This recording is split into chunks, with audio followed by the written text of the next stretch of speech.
everything inside my heart and soul tells me that the Texans are the right play. But I don't know if I can do it after that performance. I literally watched the stupidest football team I've ever seen. And I watched the Cardinals lose a 15-point lead to the Tennessee Titans. And this Texans performance was dumb. And if you do that, it's somewhat beatable. It's beatable. You know what's not beatable is these sites pushing these same game parlays, these massive teasers, these first touchdown scored, parlayed 47 ways. Those things are not beatable. The juice on those things are ridiculous. I think I might actually have to sit a football game out. I don't even know if I can watch this football game. This game has me on tilt thinking about it because I know that the right play is the Texans here. I mean, if I lose again on this Texans team, I might go into cardiac arrest.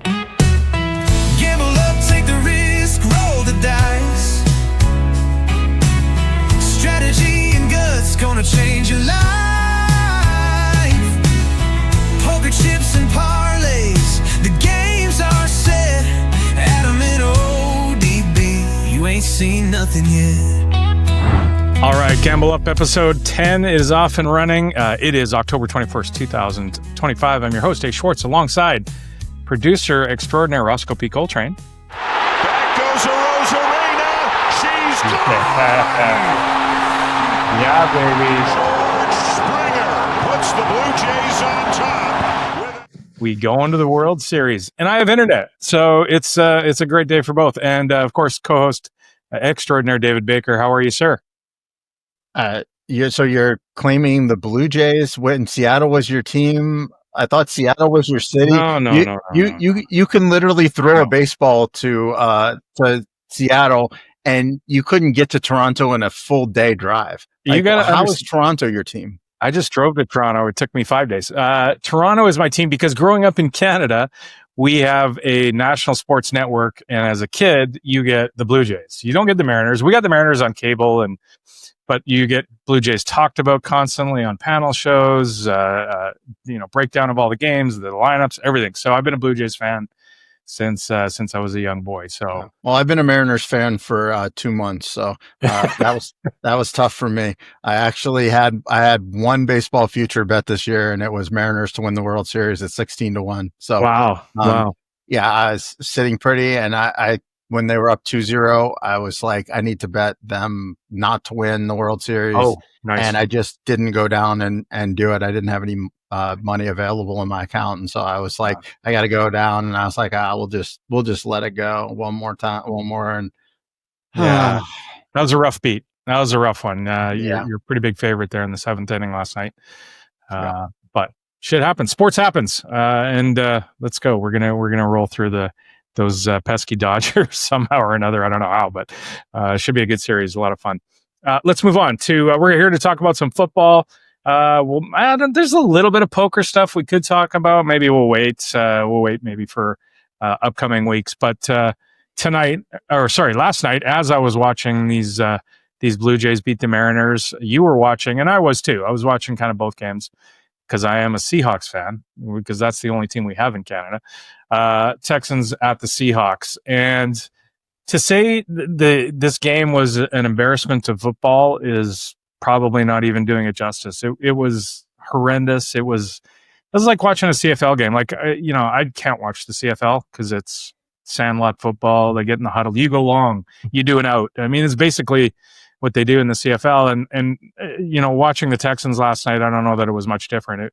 In the coaching, we get on here and we rant, or at least I do, and I know you do too. But these are the things that absolutely drive me fucking crazy.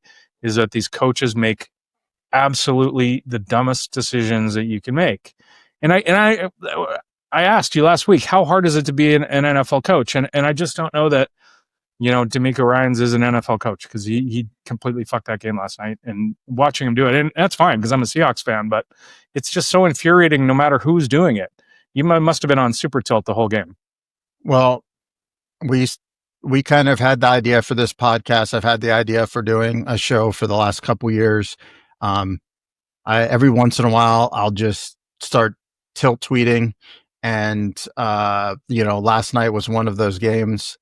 That was and a lot of times it's because I'm on the game, but sometimes it's not. just really, really stupid, bad football just puts me on tilt, because as hard as it is to get a team prepared to play, the things that happen, this game was an all-time tilter. And I watched the game with a bunch of people who had money on Seattle, and they were tilting at how bad the Texans were, how stupid this team is. First off, I got a lot to say on this football game, but the first thing I want to say is the Houston Texans were even money to win the division to start the year. On the preview pod, I said take the no on that, by the way. But regardless, this team was even money to win the division. This is a good roster. The only thing that they are missing is an offensive line. You cannot roll out this offensive line with a third-year quarterback in CJ Stroud, rookie receivers, and expect good results. You have a terrible running back core. You have a terrible set of complementary receivers, and you have an offensive line that is just atrocious. Like, this is just not acceptable. So here's where my problem comes in. You know that you have a bad offensive line, and the play calling that was continuously made in this football game was terrible. First of all, there was a 3rd and 1, and they run a slow developing play. This is from like midfield when they're down. I think they were only down. They're down 8. It's 3 minutes. Down 1 touchdown at that point. They're down 8, and they ran a slow developing play to, I think he's 5'8", like 160 pounds, maybe, Woody Marks, who is nice. Like, he's a nice little scat back. He's a guy you want, like, on the 3rd and 6, run him out, dump it off to him. But you have Nick Chubb, you signed to a big contract, who is one of the best all-time players. Now, granted, he's not what he used to be at sticking his nose in and getting a yard. So first of all, you have the wrong personnel in the football game. Then Woody, obviously the offensive line is atrocious. So he gets stacked up. They lose a yard. So what do you do on the next play? Let's run the exact same play to the same player. What does he do? He loses 2 yards, obviously. Like, there's no chance. So, okay, now I'm on tilt from this, whatever. The whole game is just stupid to begin with. There's 100 plays that we could talk about in this football game. Probably an exaggeration, but not too far off. Then they get down to the 1 foot line, and they're down 2 touchdowns, and there's like 5 minutes left in the football game. First of all, zero urgency whatsoever. But then they throw 3 balls that are just another slow developing plays. Just let all the guys go back and cover them. Anyway, the play calling was atrocious, but then the kicker of all kicks in the nuts. I still have the Texans. I know we're dead, but look, I've seen miracles happen in the NFL. I watched the Denver Giants game. I know things happen. They get down there again, and there's 2:45 left on the clock. They're down 2 scores. What do? They run the ball with Woody Marks again into the line. Okay, fine. You tried to sneak that one in, but get to the line and call another play. No, what do? They let the play go down to 2:10. Then they run the snap. They do get it in with 2:04 left. So, okay, now they've cut it to a touchdown with 2:04 left. They have 1 timeout. Well, hang on. Because what they've done is they've cut it to 9. So your options now are kick an extra point to get cut to 8, or go for 2 and cut it to 7. Right. And if you're going to have to get a 2-point conversion, you want to do it early. Now, I mean, we've talked about this situation. Obviously, we all know you're supposed to go for 2, but I do understand that, some coaches do believe, and although analytics prove that this is incorrect, whatever, like old school is you cut it to 1 possession, and that's whatever. That's just that. Obviously, that is just something that's pre-thought that they're going to keep it 1 possession. But there's 2 minutes and 4 seconds left. You have 1 timeout. Like, if Seattle gets one first down, whether you onside kick it, you kick it through the end zone, you kick it to them and let it return, whatever. If they get one first down, the game's over. If they don't get one first down, you're going to get the ball back and you're going to have a chance. So you really have one option, and that is to kick an onside kick and try to recover the football. Give yourself a 5% chance of getting the ball back. And if you don't, you stop them and then you have a little bit of time. But if you don't want to take that option, you can kick the ball out of bounds, thus preserving the 2-minute warning timeout. Give them the ball at the 40-yard line with 2:04 left. They run it, 2-minute warning. They run it. You call timeout. Then you get the ball back with 1:20 left. But what does this idiot do? He kicks the ball to the 2-yard line. So they have to return it. They get it to 2 minutes. They run out the clock. Like, I just don't understand how you can employ people that are this bad at their job. And what's worse is he's asked after the game. They say, why didn't you, with 2:04 left, why didn't you kick it out of bounds or go for the onside kick? And he goes, well, we're trying. I told the kicker to kick it out of bounds. And I'm thinking to myself, there's no chance you told the kicker to kick it out of bounds because the kicker he's got one job. It's not complicated. He's not got 73 options. If you told him to kick it out of bounds, the guy's kicking it out of bounds. Yeah, it's not that hard to kick it out of bounds. No, he's not missing it. I could kick the ball out of bounds. Yeah, he just it's insane that he has a job. And anyway, but this offensive coordinator is atrocious, and which is pretty strong considering how bad the last one was. And yeah, I mean, D'Amico, he's so bad at game management. The roster building, like, I understand this is an elite defense, but this offensive line is terrible. But anyway, all right, we've spent too much time on this stupid team, but they have a game this week where, this is a spot league. And you missed the end of last show because your internet was terrible.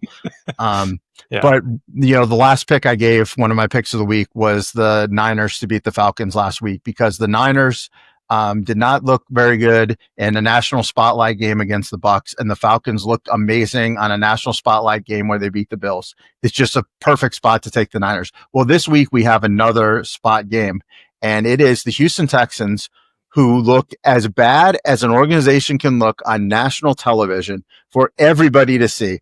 I've never seen so many tweets about how bad a team played and looked and was stupid. Then you have the Niners, who basically dismantled the Falcons. That game was not close. Like, they held the ball the whole game and they destroyed the Falcons and looked really good. So this is a spot game where the everything inside my heart and soul tells me that the Texans are the right play. But I don't know if I can do it after that performance. I literally watched the stupidest football team I've ever seen. And I watched the Cardinals lose a 15-point lead to the Tennessee Titans. And this Texans performance was dumber. Yeah. So yeah, this one's a tough one for me. I think I might actually have to sit a football game out. I don't even know if I can watch this football game. I don't know. This game has me on tilt thinking about it because I know that the right play is the Texans here. And, if I lose again on this Texans team, I might go into cardiac arrest. And the Niners are getting healthier too. We'll see. It was kind of weird. I had Kittle in fantasy and he gets 0 catches, 2 targets. It was weird, but they do roll. The other game that we have to talk about from last weekend was the Broncos-Giants game. It was just from as bad of a football game as you could want to watch on Monday to as great a football game, or at least a great a fourth quarter as you can watch in that Broncos-Giants game. Broncos score 0 points in the first 3 quarters, 33 in the fourth. And they're the last team with the ball and come out and score. Obviously, a huge Broncos fan. Bo Nix just absolutely tore it up in 15 minutes of football. So much fun to watch. It was just a great football game. Great sporting event. Yeah, I watched this game with a lot of my friends. We were all together and we were all rooting for the Broncos. They had them for Survivor. I have them for Futures. I've obviously staked a lot of my, I don't even know what you want to call it, reputation, brand, whatever, on Bo Nix. And so, yeah, it was big for me. And I got to say, the Broncos played so bad for 3 quarters. They were so bad.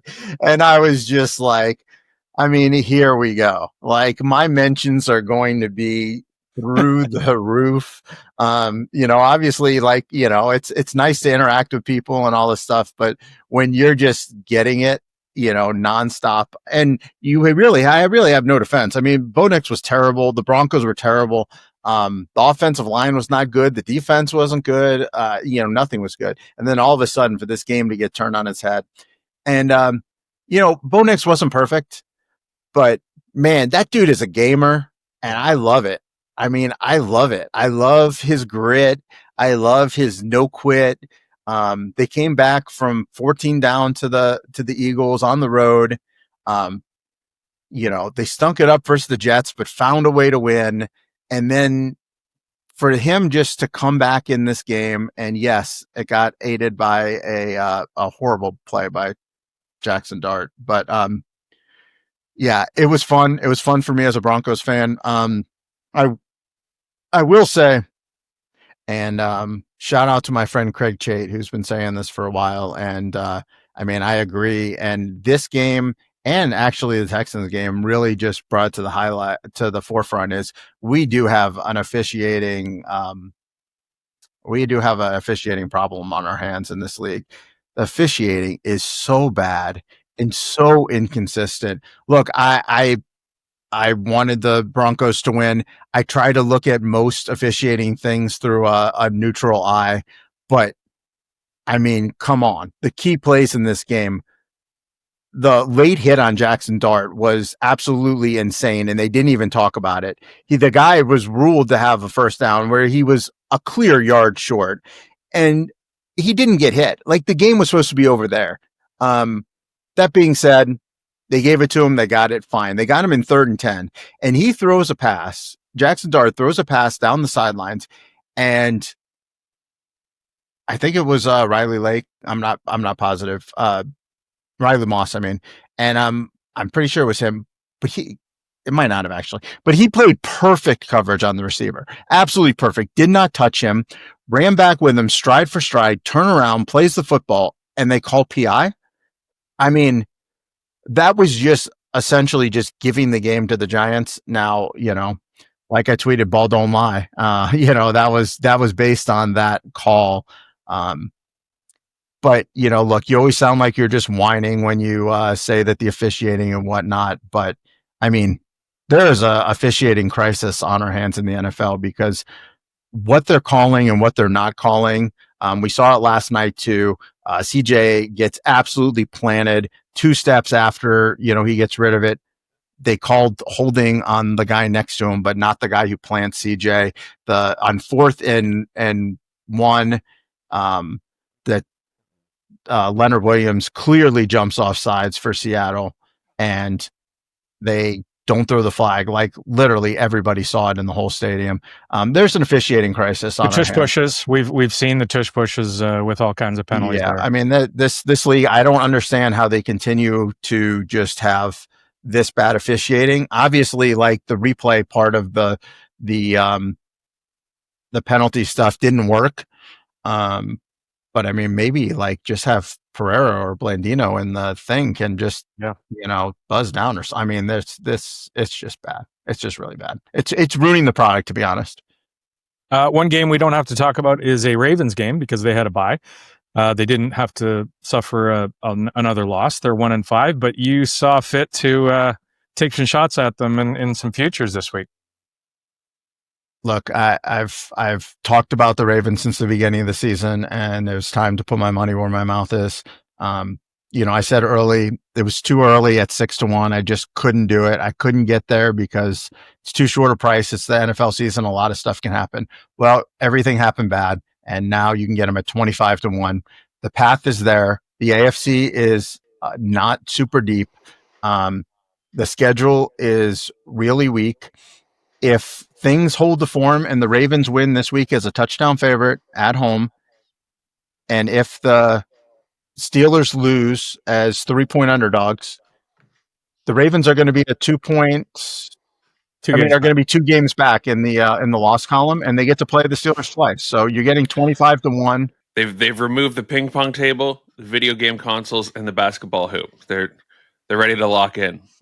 Yeah. Well, I mean, 25-1 on the best quarterback or one of the top 3 quarterbacks in the NFL seems like a good bet to me. They get to play. The great thing is that all they have to do is take care of their business. Even though they're 1-5, they don't really even need any help. The Steelers, they get to play the Steelers twice. They get to play the Bengals twice. They just win those football games. They're going to make the playoffs. If they make the playoffs, they're going to be a favorite versus almost every team. Maybe they'll be, a field goal dog to the Chiefs or the Bills, but whatever. Like, I mean, we've already seen that these 3 teams at full strength are relatively equal. So why not take a long shot chance? And I think it's better than just betting them to make the playoffs, just simply from the standpoint that if they make the playoffs, you're betting like it's a 50-50 for them to make the playoffs. And if they don't make the playoffs, they'll probably miss it by multiple games. So but if they do make the playoffs, you're essentially getting a 12-1 ticket on them to win the championship once they make the playoffs. Because let's just say if they're even money to make the playoffs and you bet 1,000 on that and you have $2,000 at the end when the playoffs start, if you take that 2,000 on them to win the Super Bowl, that's 12.5-1 to get that up to that 25,000. So they're definitely going to be more than 12.5-1 to win the world championship at that point. All right, let's look at their schedule real quick here. So they're playing next week at Chicago. No, they're playing at home to Chicago. Chicago's 4-2. I mean, they're not horrible. They're not the Bengals. Well, they're not, Miami, who they get in the following week, actually. So you would think that they take care of both of those teams, or you would hope. The defense steps up a little. How long is Jackson out? He'll be back this week. He's their touchdown favorite at home versus the Bears. That's all you need to know whether Lamar's playing or not. There's no way they would be a touchdown favorite without Lamar. And so then they get Miami, Minnesota, Cleveland, Jets, Cincinnati, Pittsburgh, Cincinnati. New England's a tough test for them on the 21st of December. Green Bay's a tough test for them what's that? In week 17, they got Green Bay, I think. Yeah. So, I mean, you basically have to get through week 15. You get through week 15. Let's say they lose one game because, it's the NFL and teams lose. They lose one game. They'll have 6 losses. They get through the New England at home, which they'll be a touchdown favorite against New England, assuming that all their pieces are there. And then they go to Green Bay. They go 1-1 in those 2 games. I don't know which one they win or lose. And then they win the last game. They're 10-7. 10-7 gets you a playoff berth. Probably going to win you the division, assuming that they sweep the Steelers. I can't see if they sweep the Steelers would have to beat them by a full game. So 10-7 with the sweep versus the Steelers, that's a division title, and that's a 4 seed. So you get a 4 seed. You're going to play the 5 seed, which is probably going to be the Broncos, probably, or maybe the Patriots. I mean, why can't the Ravens win that game at home and then they're in the Final Four? So, yeah. All right, let's go over some of the wagers and contest stuff from week 7. Games that you loved. You loved the Rams, Eagles, Niners, Chargers, Texans. You went 3-2 there, taking your record to 10-8. And the games you liked, you had 6 of them, I believe. Jets, Bears, Broncos, Cowboys, Cards, and Lions. You went 4-2 there. Taking your record to 18-15. So you're ahead of Juice so far this year, getting a little bit of a rebound there, David. Yeah, went 7-4 on posted plays. It was the most posted plays I've had all year. I tweeted the day before, I think basically the beginning of the week, that it was the first week that I had actually opened up the lines and a lot of things jumped out. I had a feeling I was going to do well this week. I had a feeling there were going to be things I liked. I posted more plays than ever. And we did. We hit those. We went 7-4 and 3-2 on the best plays. Probably would have moved the Cowboys up actually into the better play if I would have waited a little while to tweet that. Just seeing the news with Debo out and stuff. So yeah, I'm pretty happy with that, and that's kind of reflective in the contest results. Had a really good week this week in the contests. Went 4-1 on the best cards, and back in the hunt for the circuit contest. So. Yeah, we'll definitely chat about that in a second. But I just quickly want to ask you about your approach. Is it methodical? Is it feel when you're betting on these games or when you're picking sides? Do you have a checklist? I mean, I know we've talked a lot about some of the things you like about defensive line and offensive lines, things like that. But is there a real sort of method to this, or is it just sort of a culmination of all the things that you take in about the NFL each week? Well, now you want to know how the sausage is made, huh? Yeah, let's well, give me the grinder. What's going on? No, I mean, look, I'm just a fish who got lucky in a couple contests, and then now people care what I think. But I take a somewhat fishy approach to it. I don't have all the analytical data, although I do look at things that are posted. I do, look at the matchups. I do think about the game, but I also think I think I just really have a good feel for how these things go. And anybody who uses data will think I'm an idiot and that I'm just, a fish or whatever. And that's fine. You don't have to follow me. I don't care. I mean, it's like, so my approach. I bet what I think. And I use a lot of different things. The line matchup is big for me. My personal quarterback rankings and how I feel about certain quarterbacks and how they match up for certain pressures. What type of coaches I think is going to be able to, accentuate certain mismatches where I see, whether I think there's going to be defensive line mismatch or the secondary.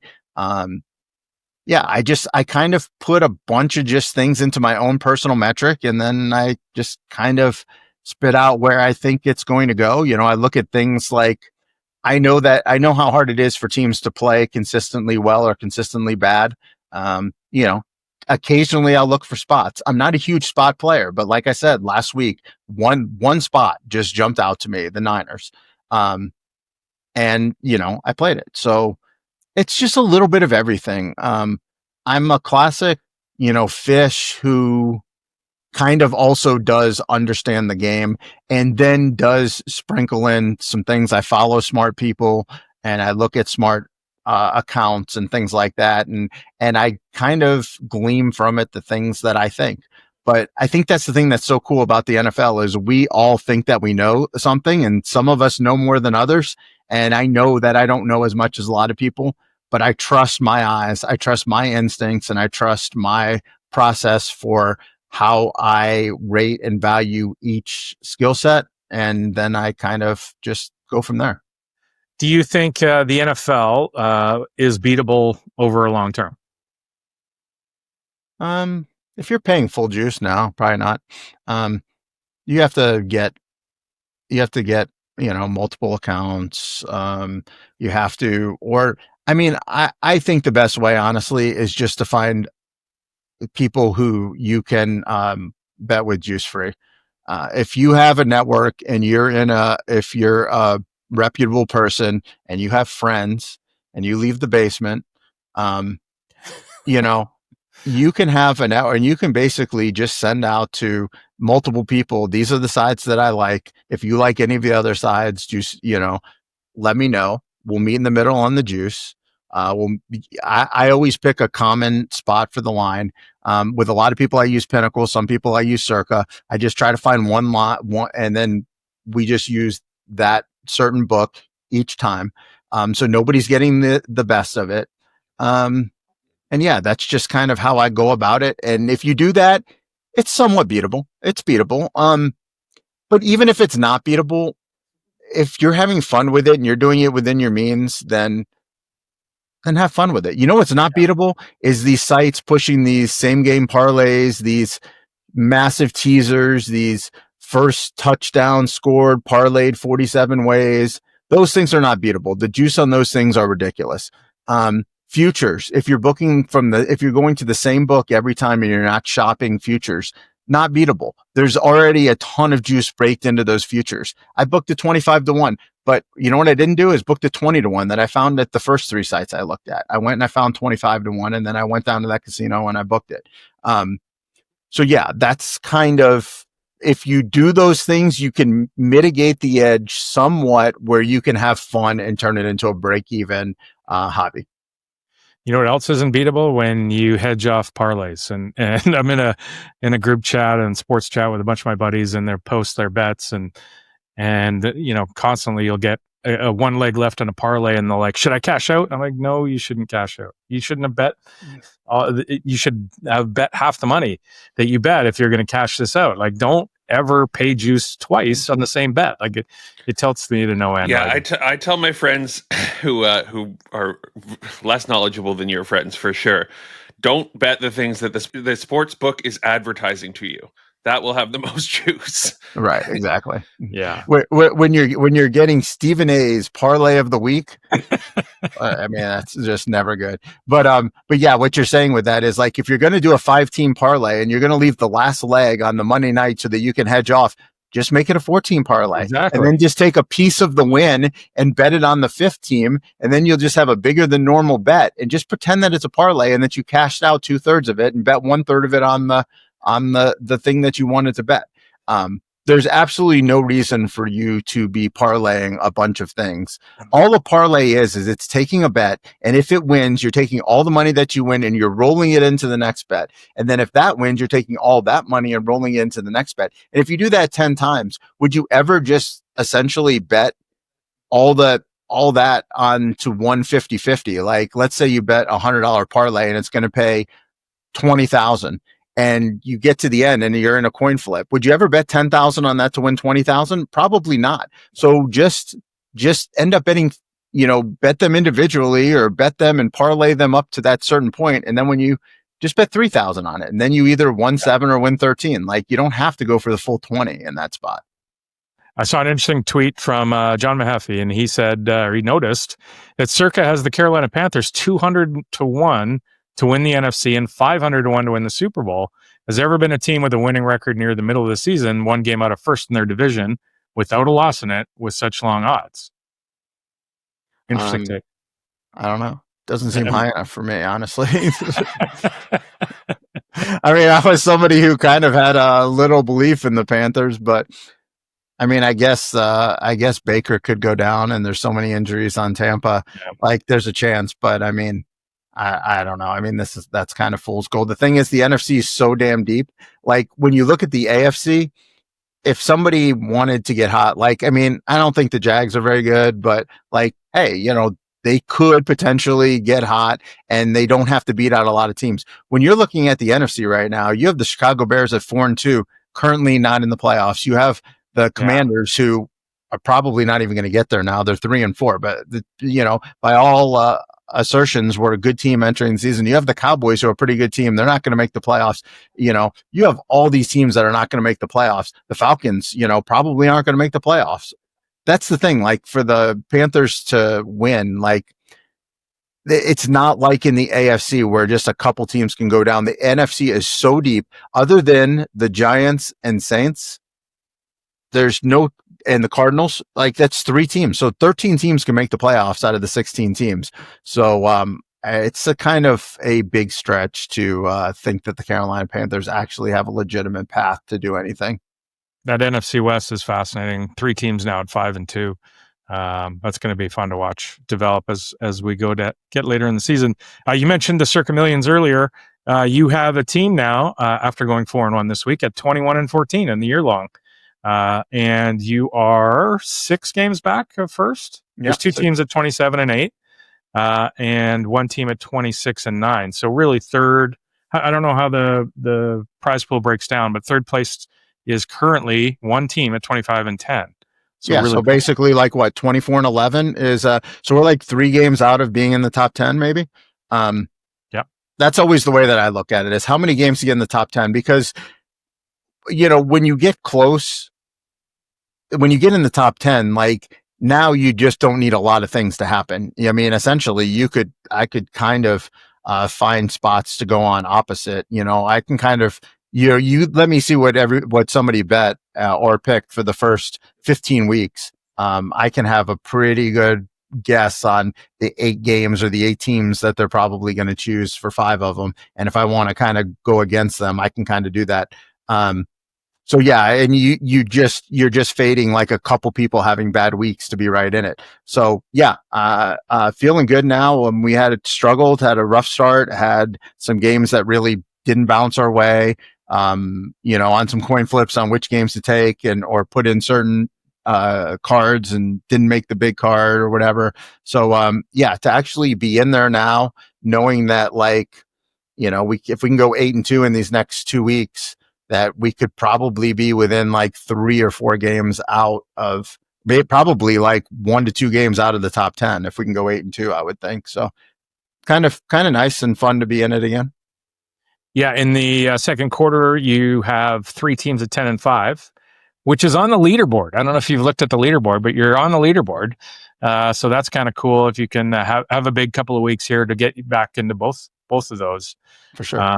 And then you've got a team at 15-20, and there's a prize for last place. Do you start anti-picking with the 15-20 team? No, 15-20 is so far out of last play. I would say we're probably a good 8 games out, and then that one only pays 1 or 2 spots. So no, I also, the thing about it is there's quarterly prizes every quarter, so that card will reset in 2 weeks. Right. That one, what we'll probably do is just try to go for the quarter for the first week or 2 and try to find contrarian spots and things like that. Never really trying to waste a lot of the picks on teams that everybody will have. Just kind of like not worrying about if that card actually gets into play or in anything. It's just kind of really taking like home run swings, kind of the big dumper approach at the plate, home run or strikeout. That loop swing of dumper is so great. He hits it a mile in the air, and he did it again last night. The kid's amazing. And I was so happy when he was on the on deck circle when Hoffman struck out the side there to leave him in the on deck circle because I wasn't too happy about that. He can tie it up with one swing of the bat, no problem. All right, Circus Survivor. The chalk got through. Everybody got through. It seemed like you had KC and Bears. I think the Steelers were the only team that really lost some people for sure. Yeah, this Survivor this year has been Chalk City. So, really the only week that the Chalk didn't win was the Arizona Rams week. And, I'll be honest, the main reason why Arizona didn't even have more ownership was just because some people played them week 1 and week 2 when they played the Panthers and the Saints. So, that's really like those people kind of got saved by that. Carolina was kind of a pretty bad pick week 2, and a lot of people picked them. They were very chalky and not a great spot. So, it's been chalk central. So, I have multiple different shows that I do that, we talk Survivor. And one of the things that you can kind of notice is because the chalk has been so successful, you're going to find a higher population of the pool are chalk players, which is just going to lead to more chalk each week. So finding spots where you can be off the grid, you don't even have to get really crazy because people aren't even going to the 4th, 5th option. They're going to like option 3. You saw it last week where, there were 2 clear plays with the Chiefs and the Patriots. And then the 3rd play was the Bears. And then the 4th play was 10%, which is the Broncos. And then after that was like 4% with the Steelers and 3% with the Browns. It's like people aren't even getting off, even like people aren't even going like crazy. They're not even going like smart contrarian. They're just kind of it's chalk. It's just chalk central. Like the Packers were 7-point favorites. They were like 3% or 4% or something when, you also had, the Steelers were actually, even though they were the only loser, they're probably a pretty good play. They were only 4% and they were a 6-point favorite. Instead, they played a 30%, Patriots at 7 points. So, we're really seeing a condensation towards the chalk, which is, makes it more important for me every week to at least keep in mind and give some consideration to playing some plays that are a little bit down the board. I'm not exactly sure how each thing's going to play out. But I do know that I'm hoping that to avoid the chalk as much as possible, and hoping that we can get a couple of big chunks to get this thing whittled down. I mean, this week I assume that three teams will make up about 70% of the pool again. So yeah, it'll be interesting this week, right? So, oh, by the way, we're talking about Ross bets. Ross, there's three. You like your teasers. There's three teams at 7.5 that you can get across some key numbers here if you want to fire up a teaser this week. But Grandissimo also saw all 15. Every donkey in the world is going to have the games teased down to money line this week. There's going to be an upset. I don't know whether it's going to be the stupid Jets or the stupid Giants or the stupid Dolphins or I don't know, but somebody's stupid Browns. I mean, look. And taking the plus 14.5 is a lock then. Yeah. I mean, these casinos, I put a tweet out, but every mouth breather loves to tease the sevens down to 1. Like that's just the ultimate favorite teaser spot. And how are Patriots ever going to lose to the Browns? How are the Bengals ever going to lose to the Jets? Like it's like this. It's just a lock. I mean, these books aren't like the richest corporations in the world for nothing. Like I don't know what's going to happen. Goodell's going to call down to the official, call some stupid leverage call or PI or some bullshit like they always do. One of these teams is going down, that's for sure. Probably two of them, to be honest. I don't even know which two though, because I don't really want to have hard-earned money on the Dolphins or Jets or Browns or. The Jets are just so tragic. It's hard to watch. But we started a new thing last week about who's in your Super Bowl, and I had Chiefs and Lions. I don't think I've changed. Chiefs looked amazing. David, you had Bills and Rams. Are you're staying the same? I'm guessing. Yeah, I mean, I'm taking the Rams, and I'm keeping the Bills I'm keeping the Bills for now. But you give me one good week of Lamar, and I'm ready. Wow. I'm ready to push the Ravens in. You give me a good week this week, and you give me a 31-14 drubbing of the Bears. You show me that defense is back and that Lamar, can run around. And next week I will make the Ravens. I'll put the Ravens in my Super Bowl, but I got one more week to keep the Bills there. I just need to see it before I officially make it, before I make it the pick. But yeah, Rams are still there for me in the NFC. It sounds like the Baker family fortune is going to be made by game on the Ravens. If the Ravens and the Rams make the Super Bowl, things are going to be good. Things will be good around here. Then you can hedge up. No, you won't be hedging. All right, some week 8. Do we want to look at some games here? Any games that stick out at you that you want to just kind of go over before we sign off? Yeah, I mean, I will say that like this, we're recording this on Tuesday. I have a big poker tournament I'm going to. So we're recording. You're heading to San Jose, right? You're a shooting star. Yeah, a shooting star. When I came into poker years and years and years ago, this was like the premier event, or one of the premier events. It was one where all the pros look forward to going to, all the amateurs look forward to playing. My favorite places to play in poker are places that have 1 to 2 major events a year, and all year long, all they do is run satellites and get the locals excited about the tournament. And that's what San Jose does. My friend Sam Quinto runs the ship up there, runs the show, does a great job. Savage shows up 10 minutes before the tournament and then flies out 5 minutes after. I mean, Savage will be on the back nine, when there's like 30 people in, he'll swoop right in, he'll color up some chips to give us each a stack to play with, and then he'll go on his way. But yeah, this has been a place where I've always wanted to go. I went one time. I think it was the last one, but I'm not sure. It might not have been the last one, but I was not a shooting star then. It was kind of a goal to be one day. And yeah, I'm going to be a shooting star, and I'm excited to go up there and partake.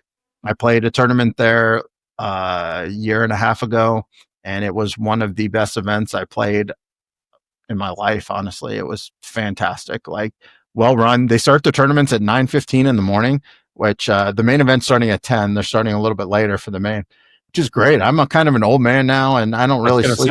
I don't really sleep.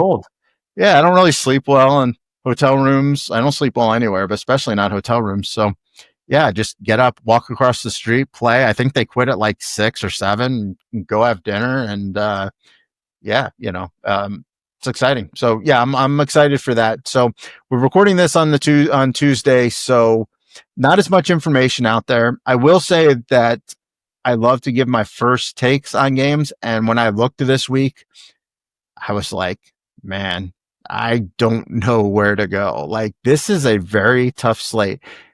I think there's 9 games at 7 and higher or 6 and higher. It's a lot of decent teams versus really bad teams. Most of them are at home. Yeah, I mean, looking for Survivor, looking for picks.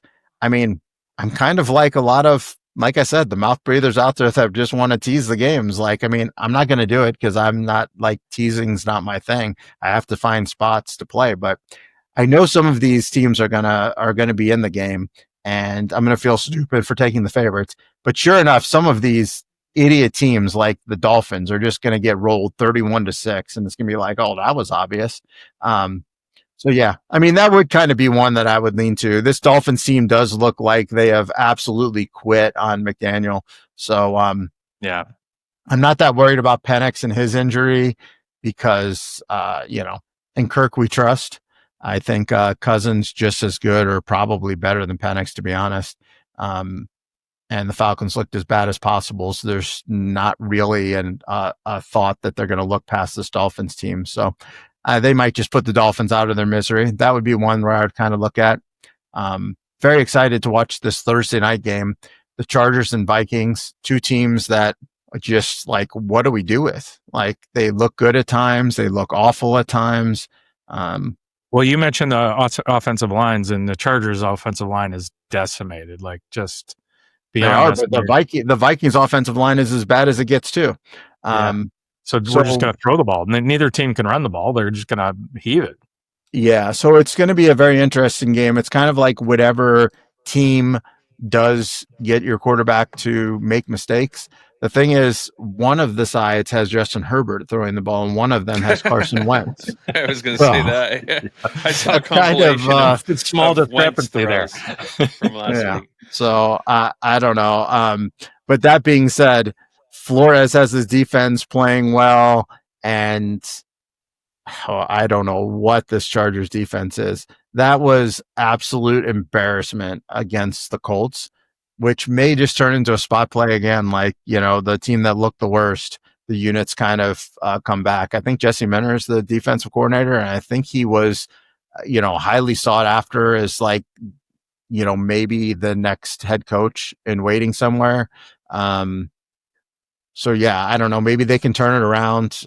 Like I've said repeatedly, I don't trust Carson Wentz. So, yeah. I don't know. I think a sneaky, interesting game, and I don't know, the game itself won't be interesting, but more the result is the Browns at the Patriots. The Browns seem like a kind of a live dog here at 7.5. They can stop pretty much anybody, and they obviously don't have a great offense, but I don't know. Yeah. That might be a weird spot. The Browns are one of those teams that home road is really quite different. So I don't know. I mean, this Patriots team is playing really well. So yeah, I don't know. Like you say, the Browns are kind of like sneaky feisty, not as bad as we kind of want them to be. On the other side, you have Dylan Gabriel, and he's can't see over the line of scrimmage. And Drake May is playing at an MVP caliber. So yeah, I mean, my first instinct is kind of with you to think Browns, but Dylan Gabriel in a negative game script on the road doesn't really sound all that appealing. Yeah. There is one great game though. I mean, my boy Bo Nix versus kind of my other guy, like Dak. I think Dak is extremely underrated.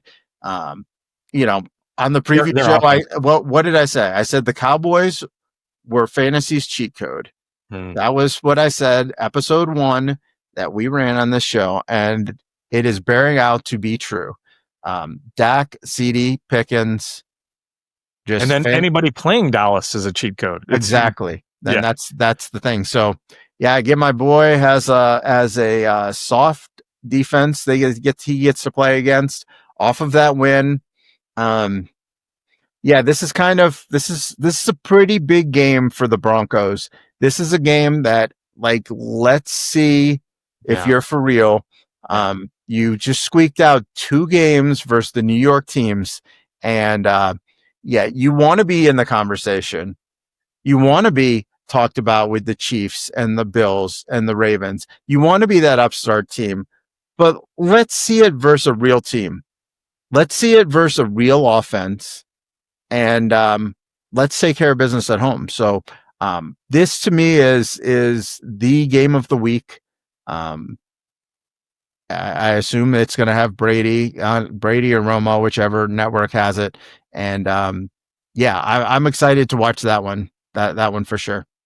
Another one that might be one step down from that is the Packers at the Steelers, 3.5 point favorites. I think we probably both expect the Packers to reveal exactly who the Steelers are here and take care of business, I would think.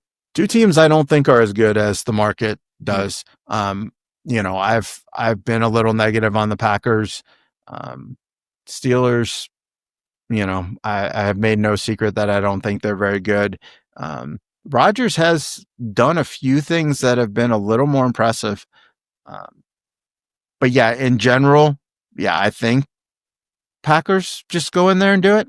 And I got to imagine there'll be some pretty motivated coaches and players on this Packers team that, by all accounts, Aaron Rodgers was not the most loved player in that locker room.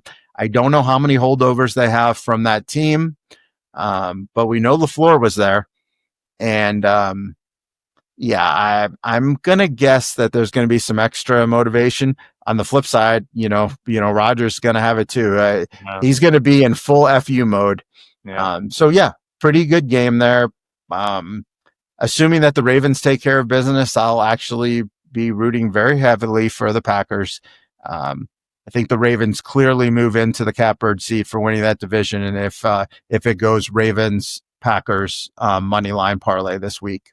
And that actually is another way you could play it too. If you're not totally sold on the Ravens, you don't want to tie up a future, bet Ravens, Packers money line, and then just take everything that you win in that parlay and just put it at a little bit decreased odds, to win it all. You'd have double your money, because that's probably an even money parlay. So kind of another fun way that you could play this Ravens future that I got. 6 teams on bye this week: Lions, Raiders, Rams, Cards, Seahawks, and Jags. So if you play fantasy football like I do, and I'm sure you do too, David, we got some scrambling to do this week. I got Amon-Ra in a whole bunch of leagues, so I'm digging through the trash heap of what's left on the wire for wide receivers in some leagues. Yeah, I don't know what I'm going to do. I've got my Ashton Genty and Brock Bowers off. What am I going to do without this vaunted Raiders offense on the field? I might have to pick up some scat back who gets the ball 4 times and scores more points than he does. Be in the same spot. Yeah, exactly. All right, that's going to wrap it up for the show this week. Thanks to you guys for tuning in, and thanks to you guys for getting together and run good this week out at San Jose. Maybe get to a Sharks game. The Sharks season is kicked off. They're playing LA in San Jose on the 28th. So, stop. I'll be honest. I could care less about hockey, especially week 3 or 1 or 2 or 7 or whatever this is. Get back to me when there's 4 teams left and I can bet it and actually care. It's week 44 of the NHL season. Yeah, there's a lot. All right. We will talk to you next week. Bye.